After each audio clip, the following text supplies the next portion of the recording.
Hukum sholat anak yang belum dikhitan. Posisi seseorang bisa memutus shaf dalam sholat jamaah jika status sholatnya batal. Misal, orang gila yang ikut sholat jamaah, dia memutus shaf karena sholatnya batal. Atau anak kecil yang suka tolah-toleh ketika sholat, dia memutus shaf karena sholatnya batal. Selanjutnya ada pertanyaan, apakah sholat yang dikerjakan anak yang belum dikhitan sholatnya batal? Kita akan menyimak beberapa riwayat berikut. Pertama, riwayat dari Sa'id bin Jubair, yaitu muridnya Ibnu Abbas. Beliau menceritakan, Ibnu Abbas radhiyallahu anhu pernah ditanya, bagaimana keadaan Anda ketika Rasulullah SAW wafat? Jawab Ibnu Abbas, saya ketika itu sudah dikhitan, dan dahulu para sahabat anaknya tidak dikhitan sampai mendekati usia balik. Hadis riwayat Bukhari. Riwayat ini menunjukkan bahwa para sahabat mengkhitan anaknya ketika menginjak usia belasan tahun atau mendekati balik. Kedua, riwayat dari Abdullah bin Amr bin As radhiyallahu anhuma.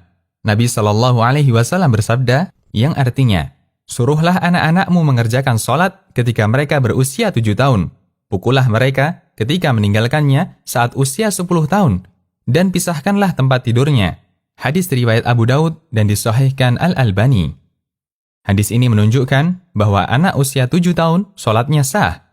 Karena itu, dahulu ada sahabat yang usianya 7 tahun sudah menjadi imam sholat.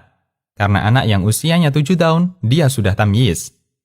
Dari Amr bin Salamah radhiyallahu anhuma, beliau menceritakan, kami tinggal di kampung yang dilewati para sahabat ketika mereka hendak bertemu Nabi SAW di Madinah. Sepulang mereka dari Madinah, mereka melewati kampung kami. Mereka mengabarkan bahwa Rasulullah SAW bersabda demikian dan demikian. Ketika itu, saya adalah seorang anak yang cepat menghafal, sehingga aku bisa menghafal banyak ayat Al-Quran dari para sahabat yang lewat. Sampai akhirnya, ayahku datang menghadap Rasulullah SAW bersama masyarakatnya, dan beliau mengajari mereka tata cara sholat. Beliau bersabda, yang menjadi imam adalah yang paling banyak hafalan Qur'annya. Sementara aku, Amr bin Salamah, adalah orang yang paling banyak hafalannya, karena aku sering menghafal. Sehingga mereka menyuruhku untuk menjadi imam. Aku pun mengimami mereka dengan memakai pakaian kecil milikku yang berwarna kuning. Aku mengimami mereka ketika aku berusia 7 tahun atau 8 tahun. Hadis riwayat Bukhari dan Abu Daud.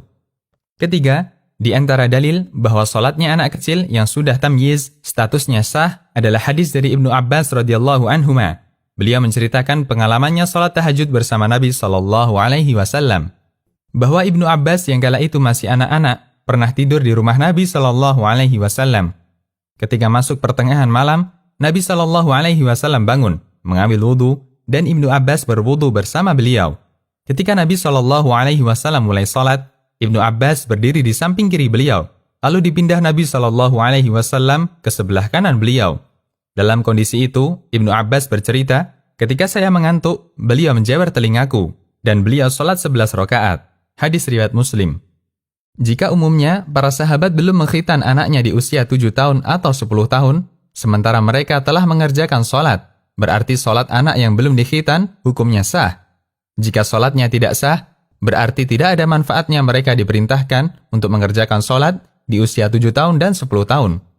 Imam Ibnu Baz rahimahullah mengatakan, wajib seorang untuk memotong kulub sehingga tudung zakar kelihatan, sehingga bersih semua kotoran dan najis yang tertutup kulub ini. Meskipun sholatnya sah, andai pun dia balik dan belum dikhitan, sholatnya tetap sah, puasanya juga sah. Fatwa yang semisal cukup banyak.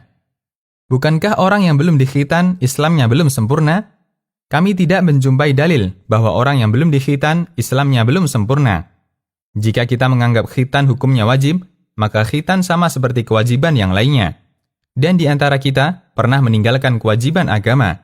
Bahkan sampai ada yang meninggalkan sebagian sholat atau tidak membayar zakat. Kita anggap mereka muslim dan kalau sholat tetap sah. Bukankah ada najis di kulubnya? Ini bisa dibersihkan. Sementara najis yang berada di dalam yang tidak bisa dijangkau manusia tidak terhitung najis yang membatalkan sholat. Sebagaimana kita setelah buang air besar, masih ada sebagian najis yang menempel di lubang anus.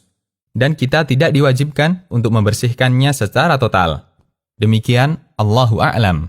Konsultasi Syariah.